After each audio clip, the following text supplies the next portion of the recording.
समय के साथ केवल लोग बदलते हैं। लोगों की सोच पर आज भी मनुवादी मानसिकता का पर्दा पड़ा हुआ है। लेकिन हैरानी की बात तो ये है कि इन हालातों में दलितों के साथ खड़े होने के बजाय कानून और न्याय दोनों ही उन लोगों का साथ देते नजर आते हैं जो सत्ता और ताकत के मद में चूर है। नमस्कार, मेरा नाम है मोहिनी और आप देख रहे हैं भीमसेना। पिछले 24 घंटे में दलितों के साथ होने वाली घटनाओं के बारे में जानेंगे जो इस वक्त सोशल मीडिया पर काफी सुर्खियों में है। दलितों से जुड़ा पहला मामला उत्तर प्रदेश की राजधानी लखनऊ से है, जहां दलित युवकों के कुर्सी पर बैठने से जातिवादी आतंकियों को इतनी तकलीफ हुई कि उन लोगों ने दलित युवकों को न केवल जाति सूचक गालियां दी बल्कि बुरी तरह से उनके साथ मारपीट भी की। ये घटना सरपुर थाना क्षेत्र के बढ़ौली छठा मील की है। पीड़ित बबलू कुमार गौतम ने पुलिस को तहरीर देते हुए बताया कि वो और उसका एक साथी उमेश कुमार गौतम गाँव के ही मोनू की दुकान पर काम करता है। देर शाम काम खत्म करके दोनों पास में लगी कुर्सी पर बैठ गए थे, लेकिन तभी तहरिया गांव का रहने वाला अमर सिंह यादव वहां आ गया और उसने कुर्सी छीनने की कोशिश की।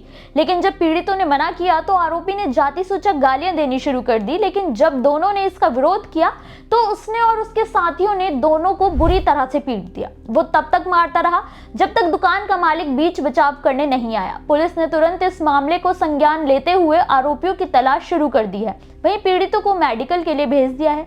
साथ ही पुलिस जाति सूचक अपमान को लेकर जांच कर रही है। मामले की जांच के बाद ही आगे की कार्रवाई की जाएगी। दलितों से जुड़ा अगला मामला हरियाणा के हिसार से है, जहां गर्ल्स नर्सिंग कॉलेज में छात्राओं के साथ होने वाले जातिगत भेदभाव के कारण छात्राओं को न्याय के लिए आखिर धरने पर बैठना पड़ा। ये घटना हांसी जिले के नारनौंद स्थित कागसर के खुशी नर्सिंग कॉलेज की है, जहां की छात्राएं पिछले 5 दिनों से धरने पर बैठी थी। छात्राओं ने कॉलेज के संचालक जगदीश गोस्वामी, उसके बेटे और उसकी पत्नी के खिलाफ मामला दर्ज करते हुए आरोप लगाया था कि संचालक ने छात्राओं को न केवल जाति सूचक बातें कही बल्कि वो जबरन उनके कमरों में घुस जाया करता था और उन्हें सेक्सुअली हैरेस करने की कोशिश करता था। इस मामले में छात्रों की मांगों को लेकर पुलिस प्रशासन ने सख्त कदम उठाया है। संचालक को 31 दिसंबर को गिरफ्तार करके हांसी कोर्ट में पेश किया, जहां उसे 14 दिन की रिमांड पर भेज दिया गया है। वहीं संचालक का बेटा और पत्नी अभी भी फरार चल रहे हैं। इस मुद्दे में छात्राओं का धरना खत्म कराने के लिए हांसी के बीजेपी विधायक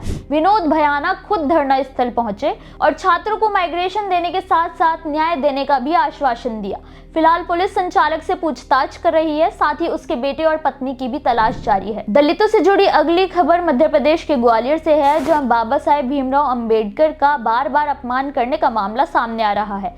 एक तरफ वीडियो काफी वायरल हो रही है जिसमें कुछ मनुवादी बाबा साहिब की तस्वीर जलाते हुए सकपाल मुर्दाबाद के नारे लगा रहे हैं, तो वहीं दूसरी तरफ बाबा साहेब का अपमान करने वाले के खिलाफ पुलिस की धीमी कार्रवाई के खिलाफ एक भीम आर्मी कार्यकर्ता अपने परिवार समेत पुलिस स्टेशन के बाहर जाकर आत्महत्या करने की धमकी दे रहा है। कार्यकर्ता ने पुलिस पर आरोप लगाया है कि बाबा साहेब के खिलाफ इतनी ज्यादा अपमानजनक हरकतें की जा रही हैं, लेकिन जब उनके सम्मान की रक्षा नहीं कर पा रहे हैं तो भला वो बहुजनों और पिछड़ों की दशा में क्या कार्रवाई करेंगे। हैरानी की बात तो ये है कि जिस राज्य से बाबा साहेब का इतना गहरा नाता रहा है वहीं उनका सबसे ज्यादा अपमान किया जा रहा है, लेकिन सरकार और प्रशासन दोनों ही केवल मूक दर्शक बनी हुई हैं। दलितों से जुड़ा अगला मामला उत्तर प्रदेश के अलीगढ़ से है, जहां एक दलित नेता का अपमान का मामला सामने आया है, जिससे वहां का माहौल काफी बिगड़ गया है। दरअसल अलीगढ़ में अटल स्मृति सम्मेलन आयोजित किया गया था। इस मौके पर बीजेपी महानगर अध्यक्ष राजीव शर्मा और दलित नेता राकेश साहे भी शामिल हुए थे। लेकिन जब बीजेपी के क्षेत्रीय अध्यक्ष दुर्विजय सिंह शाक्य वहां पहुंचे तो काफी धक्का मुक्की होने लगी थी।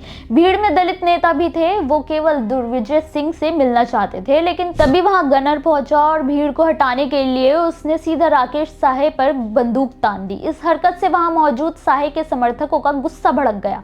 उन्होंने तुरंत गनर के खिलाफ कार्रवाई की मांग की। वहीं राजीव शर्मा ने मामले को शांत कराने के लिए बीच बचाव करने की कोशिश की।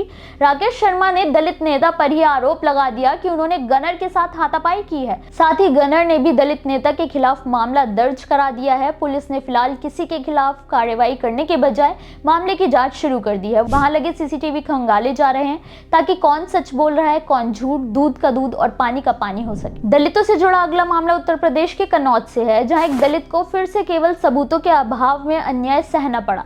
ये घटना फर्रुखाबाद की है, जहां पीड़िता राजेश्वरी देवी के साथ उनके ही घर में घुसकर मारपीट की गई और उन्हें जाति सूचक गालियां भी दी गई। इस मामले में 6 आरोपी थे, लेकिन एक की मौत हो गई है। वहीं 5 आरोपियों को कोर्ट ने सबूतों के अभाव में बरी कर दिया है। उल्टा पीड़िता को ही इस मामले में आरोपी बनाते हुए आदेश दिया कि उसके खिलाफ ही मामला दर्ज किया जाए और उससे सरकार की तरफ से दी गई आर्थिक मदद को भी 6% ब्याज के साथ देने का आदेश दिया है।